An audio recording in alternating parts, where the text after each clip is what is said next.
Was in the news for. So he was ejected late in the first half of Wednesday's 109-86 win over the Kings after drawing a pair of technical fouls for arguing. Green was called for a shooting foul on All-Star DeMarcus Cousins with 35 seconds remaining in the half. He drew a technical for his immediate reaction, then a second ejection for continuing to complain. They were his 9th and 10th techs of the season. Steve Kerr, how do you feel about the ejection?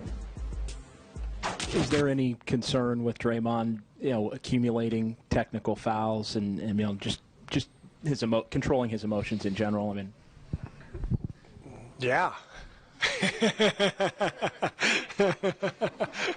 How's that? Is that good?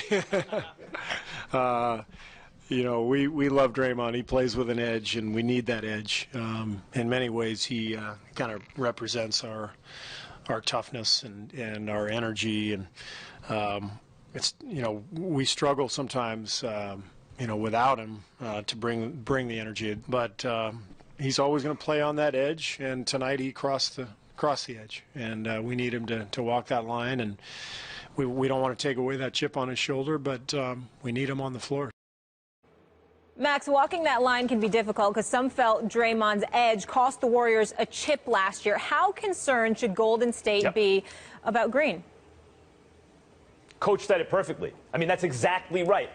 There are teams throughout history, teams Dennis Rodman was on, for example, several of them, that have that Dennis Rodman style player or Draymond Green player. High energy, does all the things you want him to do out there on the floor, very valuable player, and even the energy in the locker room can be valuable and infectious, contagious, and can help the team. But the question with those players is always, can they walk the line? And the answer for Draymond Green last year in the finals was no, he couldn't. And many, including Stephen A. Smith, I'm not one of them, but Stephen A. Smith believes that it cost them the finals. And by the way, it's one of the things I point to when I say LeBron James is in his full maturity as a player, that he recognized that. I don't often talk about that. I talk about how he screamed on Steph Curry and I thought took his heart in a critical moment. He also recognized that Draymond Green is walking the line and one more slip up and he's in trouble.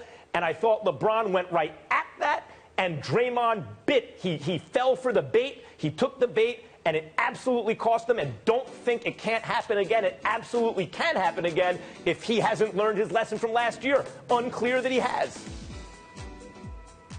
I think that the Golden State Warriors need to have some kind of intervention with Draymond Green. I think it needs to include his college coach at Michigan State, Tom Izzo, who still speaks to him frequently. I think Steve Kerr, I think Bob Myers, I think Joe Lacob, they all need to get him in the room and remind him of what happened last year. I'm going to say it before, I'll say it again. I don't believe there's any way that the Cleveland Cavaliers come back from a 3-1 deficit if Draymond Green doesn't get suspended for Game 5, because I think they went into Game 5 with momentum. I understand that they lost it once Cleveland won Game 5, but if Draymond Green were available for that game, I think the Golden State Warriors would have won the title back at Golden State. There would not have been a Game 6 and there would not have been a Game 7. Having said all of that, the reason why I think an intervention is needed is because somebody's got to check Draymond Green. I told you I love him. I love the guy personally. I love him as a player. He could be on my team any day. But as important as he is, he ain't a superstar. And my problem with him is that he's acting like a superstar, thinking that he's going to have the cachet to get away with it. He is Dennis Rodman. He is Rasheed Wallace to some degree, meaning that you have the history of having a certain kind of temperament where they get to prejudge you, where they walk into a game with preconceived notions because your body of work shows that you are a relative loose cannon and they have to reel you in. This is why you got suspended for Game 5. You didn't get suspended for Game 5 because you went at LeBron James' groin. You got suspended for Game 5 because it wasn't a standalone act in the eyes of Kiki Vandeweghe, the disciplinary czar for the NBA and the NBA itself. You had accrued enough flagrant foul points, which was the number 4, to get you to the point where they were able to suspend you for the game because of what happened against Houston, because of what happened against Portland. Those are the kind of things that happened in the postseason leading up to that finals appearance, or actually Oklahoma City with Steven Adams. Those are the kind of things that happened that led up to you being suspended for Game 5. You had accrued enough points. So even though this is the regular season and you get to have a clean slate in the postseason as it it pertains to those flagrant fouls. In the end, your reputation is such that you are not LeBron, you are not Steph Curry, you are not any of these guys who are going to get the benefit of the doubt. You're going to get it in reverse. They're going to assume you're guilty and presume you're guilty as opposed to innocent, and that could end up costing Golden State again. He has been told this. He needs to be told it again and again and again, because if he keeps this up, Max, he is going to cost the Golden State Warriors a title. Yep. He better be careful, and somebody needs to tell him.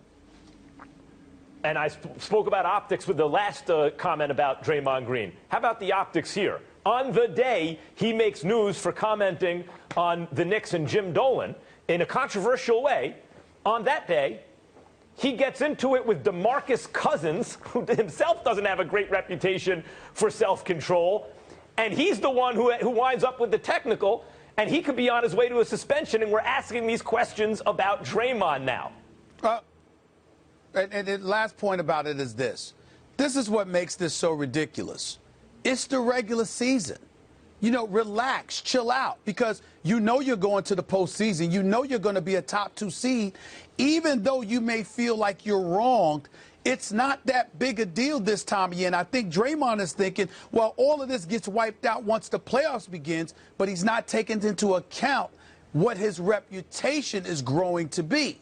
And if you're not taking that into account, he's not realizing that your actions during the regular season may provoke referees and officials to look at you in a certain way come the postseason, and it's going to cost you. He has to pay attention to that. He really does.